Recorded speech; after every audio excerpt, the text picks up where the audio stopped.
Okay guys and girls, the day is finally on us where I'm going to give you my review of the three high-end subwoofers that I've been testing.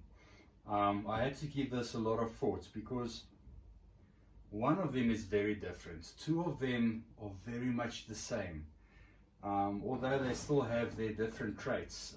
So I'm going to break this video up into three pieces. I'm going to explain how I tested and what my findings are of all three subs.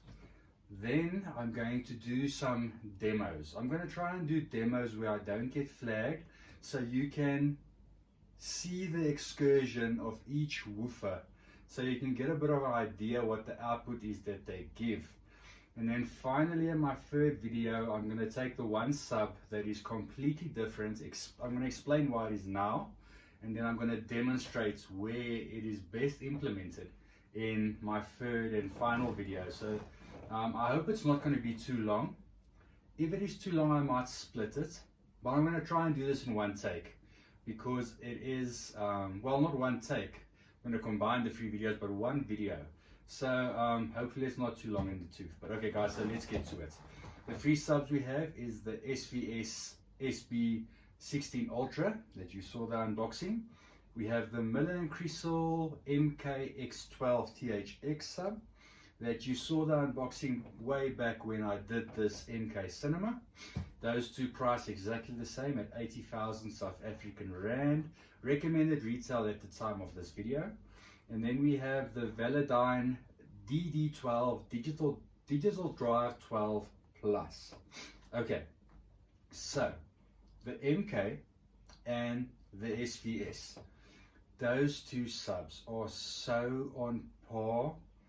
You can't even set, if I blindfolded you, you might pick up small differences, but they are so close. So let me explain how we tested.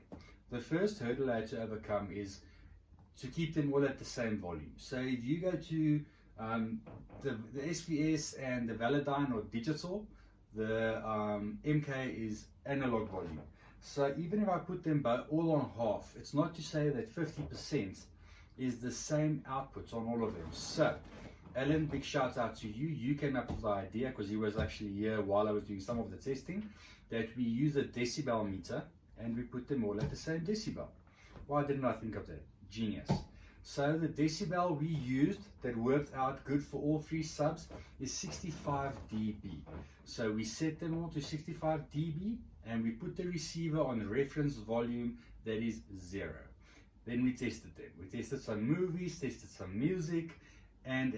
So SVS, MK, man, they are so close. I would say that if I need to explain it, they both sealed. So one is a 16-inch sealed, and the other one is a push-pull configuration, 12-inch, one at the bottom, one firing outwards. So two 12s, I don't know if the 16, but they come very close. The SVS sometimes feel like it does dip ever so slightly lower. The MK also dips low, but it's sort of, it's a more, almost like there's a little bit of a mid punch, so it punches more. SVS dips down lower. I would have liked to give you a bigger explanation as if what to go for here, but it's almost like when they compare the new Mercedes-Benz and the new BMW. You go where the brand loyalty is, because they are both good. You can't go wrong. So guys, between those two subs, toss a coin. If you are going for MK Cinema, stick with the MK sub, because you have to have your shoes and your socks matching. SVS, you can use that anywhere. I would say if you are doing a Bowers & Wilkins monitor audio system, I would rather swap out those subs and use the SVS. Unless you're going to something like the big Bowers or the big monitor audio, but then you're going to be paying more money. So once again, comes back to what you want to do. SVS is one of those brands that, like, they used to only make subwoofers, they're making speakers now. We're still only getting the subs. I don't know if the speakers are ever going to be brought in because there's no real demand for them in SA. But yeah, so the SVS you can bring in anywhere. What those subs are basically the same flippin' sub, I promise you. Which one would I take out of the two of them? Any. I have the M&K now, but I would gladly have the SVS as well. Really, those two subs are on par. Okay, so let's go to the one that is different here, the Velodyne. I had a bit of a hard time with this Velodyne. If I can explain it in layman's terms, SVS is a hammer. MK is a hammer. This is a scalpel. And a scalpel is useless if not in the hands of a surgeon. So this sub is much more expensive than the other two. And I had to wrap my head around this because when I tested the movies, uncalibrated, standing in an awkward position as well, it just didn't give me the scale that those two did, which is obvious because you are asking a small subwoofer to do the job of bigger subwoofers, a 16-inch and a dual 12 and a single 12. But then I started getting into it. I sort of left the whole thing, gave Kyle a call, chatted to him, and I thought, let me go back one more time and just properly dial this sub in. First thing I did, I moved it from that side of the room to this side of the room. 50% of the problem was placement. When it came to the side, it came alive. Now I could sort of start to feel that huge impact. Then I started to play with the calibration. On this thing, as you saw in the unboxing, it comes with its own proper professional setup microphone kit. Now bear in mind, you are paying for that. So if you are not going to take the time to set this sub up properly, don't waste your time and money. Buy one of the other two, plug it in, use it, you'll be happy. This thing, like I say, scalpel in a surgeon's hands. You need to set it up. So I had to do the calibration on the receiver, and you calibrate the subwoofer separately to tailor to your room. Once that is done, this is the tightest, most solid bass, linear bass you would ever hear. And it's only the 12. It does dip down low. It actually dips down lower than the other two, but because it is smaller, you don't really feel that scale in a cinema setup. So who's this sub for? This sub, the Velodyne DD12 Plus, is for the connoisseur. The guy that does not want to just go into his cinema, push play, watch a movie, and it's done. This is for the guy that wants to watch a movie on the weekends, but then Sunday he wants to listen to his proper vinyl on a stereo setup and have sweet sounding bass that integrates to the points where the subwoofer disappears completely. That is what this sub is for. So if you are a connoisseur and you want a proper sub that you can integrate to your heart's content, I mean, this thing has more settings than a flippin' jet airplane. I had to sit here and figure out what does. I've never seen so many settings on a subwoofer. I mean, it's got a video output, so you can connect it to your TV, so you can see how you're calibrating. I'm explaining big of the hands, but I'm emotional. So guys, if you're going to take your time, want a proper sub that you can calibrate, play around with, does everything immensely good, go for the Velodyne. If you just want the hammer that's gonna pump and hit down low and you watch your movies and you enjoy it, you go for one of the other two brutes. Either way, like I say, at this level you can't go wrong. You need to decide what you want to do, where you want to end up, and what your aim is for your system. I would say a sub that I would like to hear that I think will compete with those two big boys in a movie setup and then still have this integration when it's calibrated is the DD15 and the DD18. planet, please, if you guys are so generous and you can find it in your heart when those subs do come in, just to lend me one to do this test again. I really think this thing will dominate the other two completely. But now you must also keep in mind, you can have two of the other subs for the price of one DD15 or DD18. But I still want to do that test.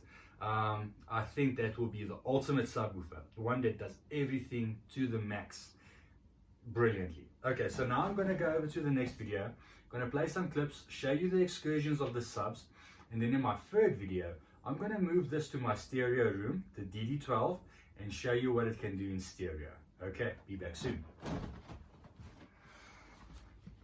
Okay guys, let me lie down. So I'm trying to set it up as good as possible.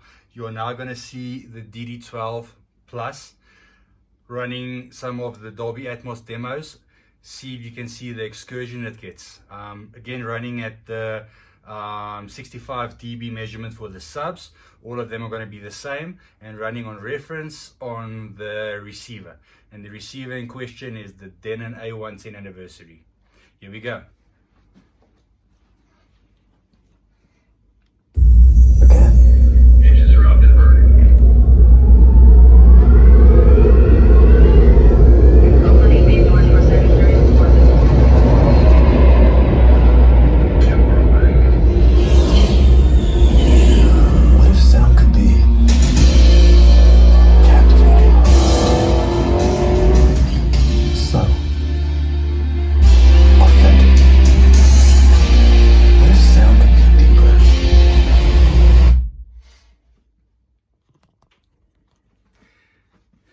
As you guys can see, this little sub does not play around. This thing thumps. And I actually think, Kyle, I know I made fun of you. I don't think you guys actually played in this sub. You never commented. I think it's actually, as I'm going, it's getting better and better. So I don't think this sub was properly played in. I can see even from yesterday's testing going to now, this thing is just getting better and better. Okay. Let's move on to the next. It's going to be the MK. Okay guys, here we go. Same clip, rewinded it. Now we're going to be looking at the X12 MK. Here we go. What if sound could be extraordinary again? Engines are up and burning.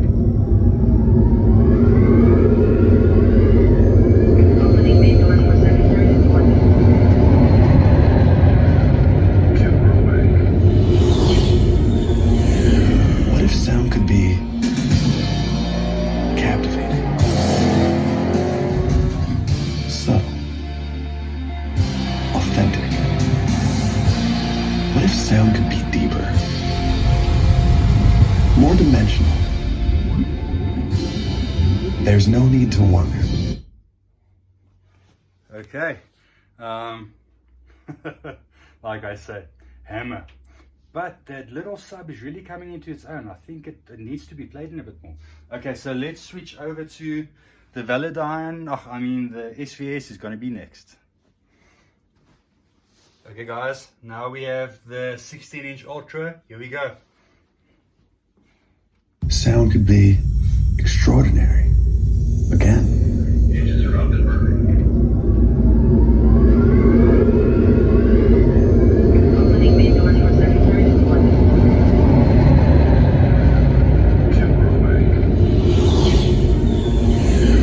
Sound could be captivating,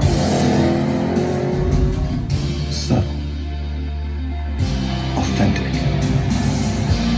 What if sound could be deeper, more dimensional? There's no need to wonder.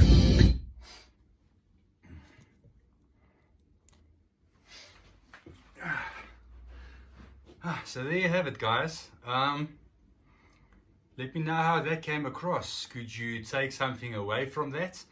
I actually think the most excursion out of all of these was on the DD12. As that thing is playing in more and more, it's still very tight. Where these two have been played in quite properly by now, because this has been at Homation for a while. That has been by me for a while, and I don't think that thing has a lot of playing time. So, in all fairness, that sub still needs to play in, because what I heard now, amazing. So the same thing comes into play here that comes into play in car engines.